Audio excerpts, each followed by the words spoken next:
Today we have Dr. Cara Brailey, and she is a Texas Southern professor. Thank you so much for this opportunity and thank you for your time. Thank you for having me. I think this is a very important discussion. Yes, ma'am. So the topic for today is basically importance of the Black vote.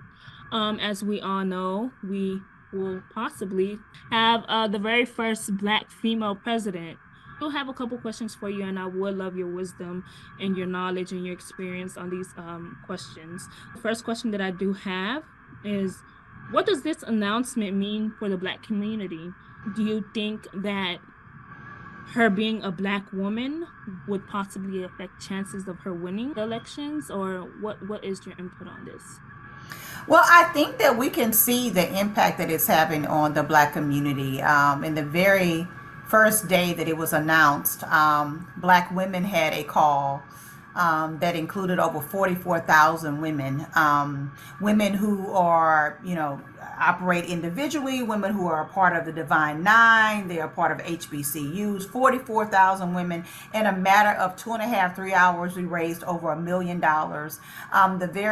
I think next day, or maybe the day after, Black men had a call. Yes, ma'am. And it exceeded, what we would have probably thought.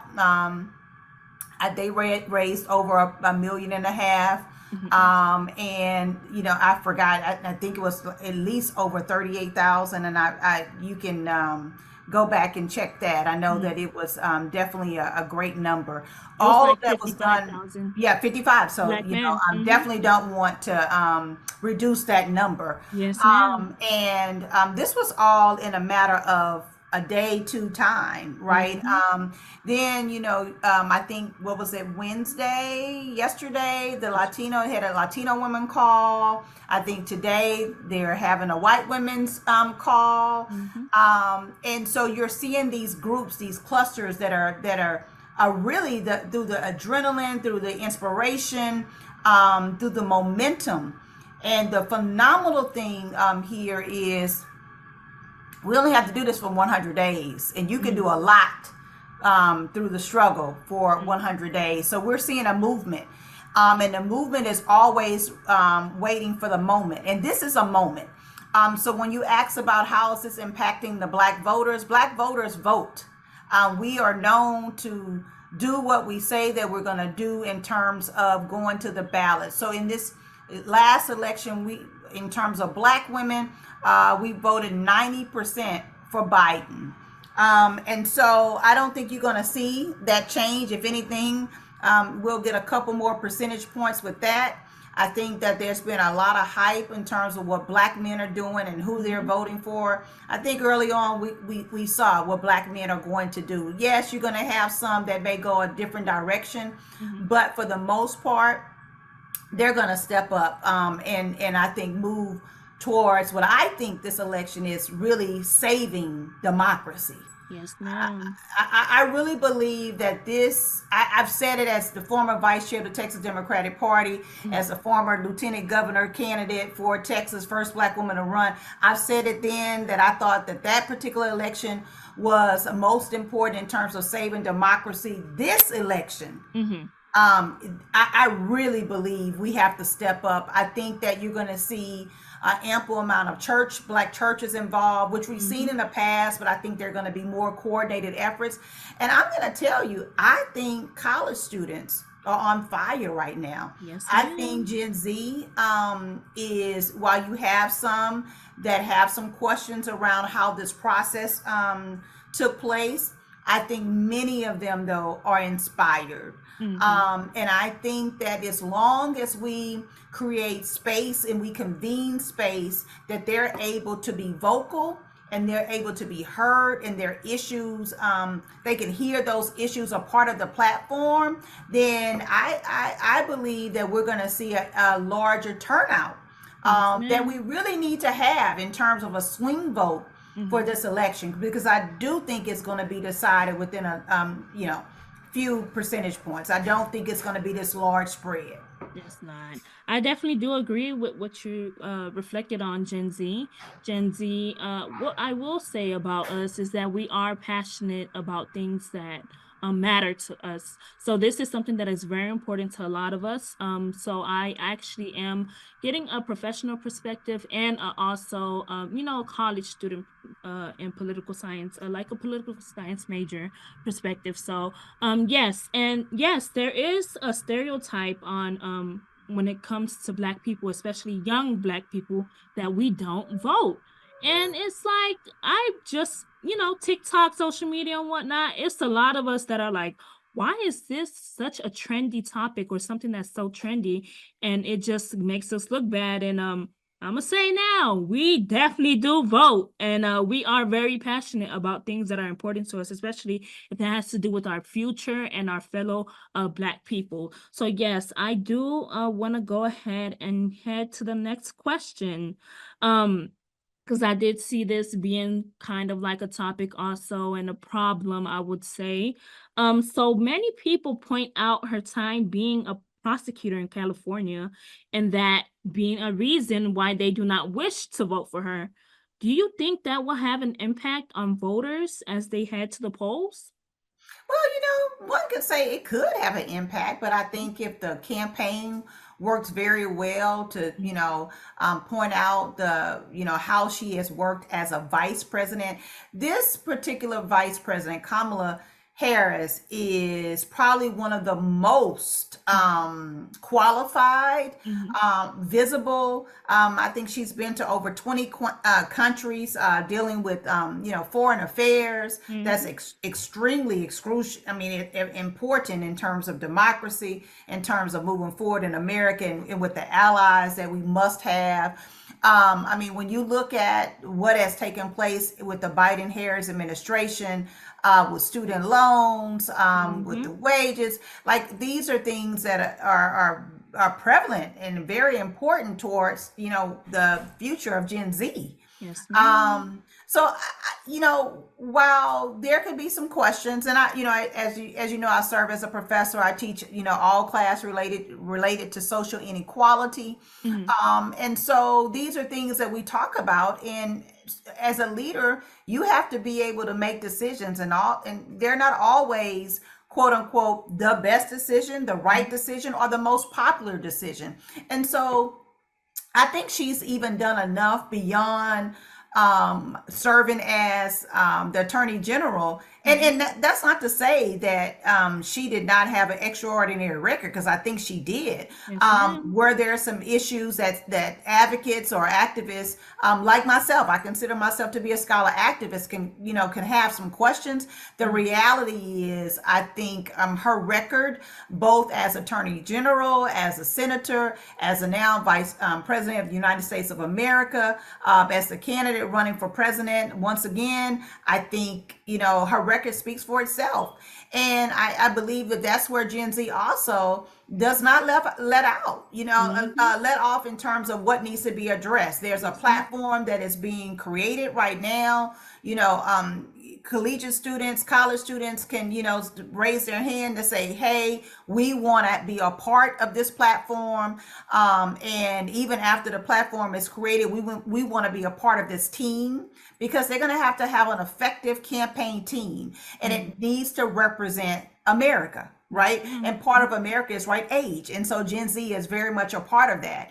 And the reality is, we need as much of Gen Z a part of this movement as possible. Mhm. So it's just a matter of, we know it's not a secret that Gen Z will let you know via social media. They will Mhm. be heard. Yes, ma'am. And so I think that we're going to see that as long as the campaign welcomes everyone with wide arms, Mhm. then Gen Z will be a part of that. And it's always good to listen to the new voice, because that's the future. Say she, Oh, and which is she. for me, we, because I have a daughter of, who's 15 years old, Mhm. who's a part of Gen Z. Mhm. And this election, I think, will actually really impact the future. Yes, And ma'am. Gen Z is right, they're going to be that generation that will be impact. Yes, ma'am. And as it relates to, her being a prosecutor, I think all it takes is a bit of education.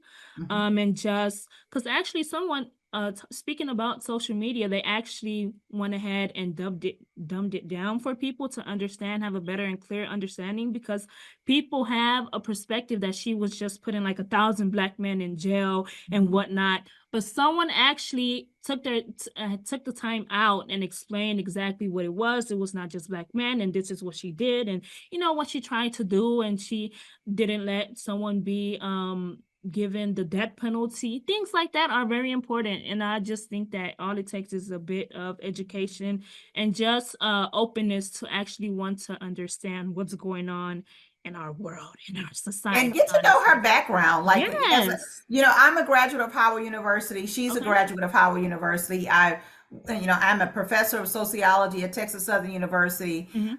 And what we get out of not only attending these institutions, historically black colleges, and universities, and teaching at these institutions, which we get to hear the voices of predominantly black students. Hmm.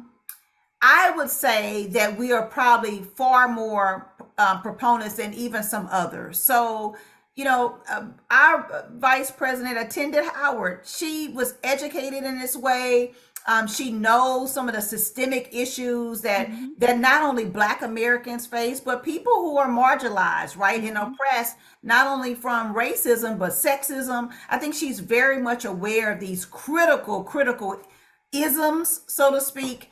And I believe that if you look at her campaign in terms of who is represented on that, I think if Hmm. you look at the policies that she's addressing head on, economic issues, those are things that she wholeheartedly not only believes in, but she's been trained. And if you look at her record, she's moved forward with an agenda that can change some of these systemic issues. Definitely, I definitely do agree. Look at what she's done with black maternal health. I Hmm. mean, these are issues that she understands, that she knows. She has a network around her that are really dealing with these issues head on. She definitely relates. The last question I do have for you, when it comes to people who say that, oh, they are not voting, oh, or they don't know who to vote for, or they don't know if they should vote. Could you please share and reflect how this actually affects our country and our future actually? Um, and just give us a bit of advice, sorry, because you are a professional, you are more in tuned and connected. So please give us some advice for those who don't feel like they should vote, especially Black people that think that their voice doesn't matter, or their vote won't count, or it won't make a difference, or it won't add to anything. Please give us some advice when it comes to that. So I believe that voting Mhm. is, I think you have short term and you have long term strategy in bringing change. Okay. Voting allows for us to have a little bit more than short term. We can see the long term change that it has just with when you had, the former president who made several appointments to the Supreme Court justice. Look at how and to what extent the impact of those appointments have made. Mm. We have seen the overturn of policies facing women with reproductive justice and Mm-hmm. abortion. These are things that no matter where our quote unquote religious views are in terms Okay. of if you believe that women really have a right to, do what they feel best with their bodies, Yes. these are things that have been overturned in a matter of one presidential term. Mm-hmm. And in that presidential term, right, Mm-hmm. while that's happening under President Biden, Mm-hmm. the reality is those judicial appointments were made under the former president. So we've been trumped. Mm. And if we are Definitely. not aware of how history can turn and how policy is directly aligned with history and how voting impact those type of policies, because you vote on developing a policymaker. Mm. In Mm-hmm. order for legislation to move, then a policymaker does that. Yep. And those policymakers are elected. Yes. And at the end of the day, I remember there was an election in Missouri City in Fort Bend. with the council member. Her election was decided by one vote. Mm-hmm. One vote One decided vote. her election. So when we say that our votes do not matter, it's Mm-hmm. just not true. Yeah. They matter. Our vote is our voice. Mm-hmm. And for the longest, Black people have had a voice since we've been able to vote, because we go and we make it very clear about what means something for our community and how we want to see that move forward. Mm-hmm. And so we turn out the vote. And I think it is. Sometimes it can be overwhelming to have 90 people to vote, 90 races to vote. It's like, how do you get to know, not even 90, because it's 90 times 2. We'll say over 180 people that are Mm-hmm. on the ballot. But I think that's why we operate in a group. We have websites now, we have social media. And one of the things that I think is phenomenal, particularly for Gen Z, is that you all demand authenticity. Yes. You can hear it, you can feel it, you can see it. Mm-hmm. That's what I would tell you all. Hear it, feel it, and see it.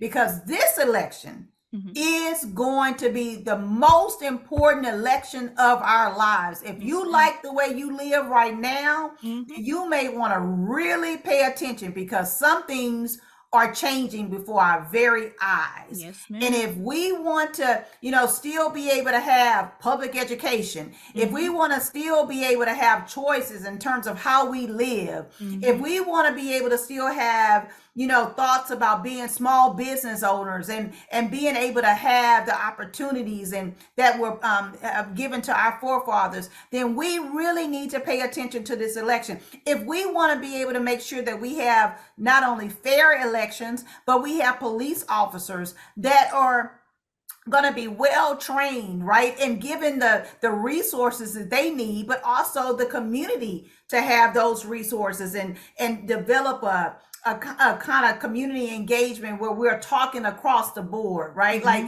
we're having these conversations with those who are in policing. If we want to see things like saving Black mothers' lives, and really all mothers, if we want to see systemic change, then we really have to pay attention right now. You can see the policies from one end. We have never had an insurrection in this country before. We've seen it before our very eyes. We have someone that we've been trumped to the point that they can run even if they've been indicted, like a president. A president. Like, so we have to decide, what do you want? Yeah. At some point. And hey, if you don't have all the answers to go up and down the ballot, which I believe you should go up and down the ballot, then you ask around. Hey, what are your thoughts about this judicial candidate? What are your thoughts about what else is going to be the senator, right? But there's so many commercials now. Not to say the commercials tell us all the information, but at least it can get us bits and pieces, tidbits, so that we can go and do some research. But I say today, what you don't know, start a group thread and group me, so that you can say, hey, I heard this on the debate, or so that I saw this commercial, but you can have an open line of communication with others. For those of you who have mentors, ask your mentors. For those who are part of a church or a various type of other type of organization, ask people. Ask. My grandmother would say, ask not, have not. Yes, right. ma'am. So you don't have the information because you haven't asked about it. But we have to be very intentional, and we have to be very determined. I think I opened up just having a small talk before we really started this interview, that we have to be very intentional. We have to want to be a part of the solution. And I think that it's one thing to scream and holler that this is an issue. It's an issue. This is not right. We don't have any good candidates. Well, make them good. Meet them where they are. If it's something that we don't like on either side, make it known. Make it known. And no one knows how to work social media better than you all. Yes. So make it work. Make it work. Be heard. But to really be heard and to really be impactful, during this election, you got to vote. Yes. And I can tell you now that if Gen Z, if young adults show up in a way that they haven't before, I can tell you now funding will be invested in some of the organizations that you all believe in the most, that you're, that you will need to operate in your future. Things happen when we show up. And you can't say that you're in the race if you haven't showed up. Yes, You ma'am. can't be effective if you don't stay in the race. And you definitely can be effective if you don't finish the race. And in this case, finishing the race is voting. Very important. Yes, It's ma'am. voting. So It is. Voting is very important. Thank you so much for your wisdom. Thank you so much for that, because people tend to forget. I really didn't want to dibble. Well, I'll dibble a little as it relates to Project 2025. And okay, we'll just leave it there, because people tend to not really, they just tend to push that away and say, oh no, it's nothing. No, it is something, and it's something that most of us are all against. So why would we be, not voting, not trying to make a difference and contribute to something that can help our future? And that's all I had to say, because you said something that I was like, look, they have a plan. What's your plan? Yeah.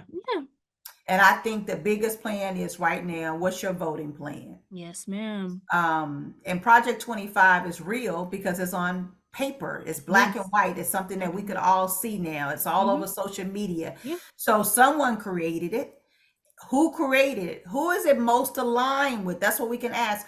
If Project 25 is something that most Gen Zs are like, no, I don't agree with that. I don't agree with the voting process, but I don't agree with that. Well, then you have to ask yourself, well, who is this most aligned? Who's more likely to put this in effect?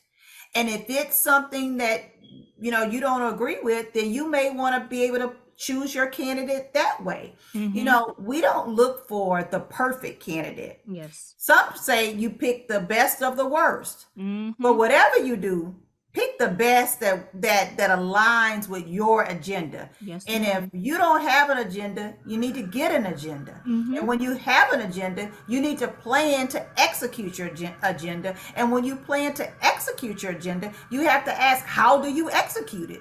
In this case, you will find that a lot of ways that you can execute are directly dealing with policy. And there are some policies that will be passed that will not permit you to go to work with how you want to be able to wear your hair. Right? We can look at very small things, but somebody worked very hard for Gen Zs to be able to go to school and wear the attire that they want to wear, be able to, wear their hair in the way that they want to be able to wear their hair. That's particularly important for Black Americans because we are very creative with our hairstyles.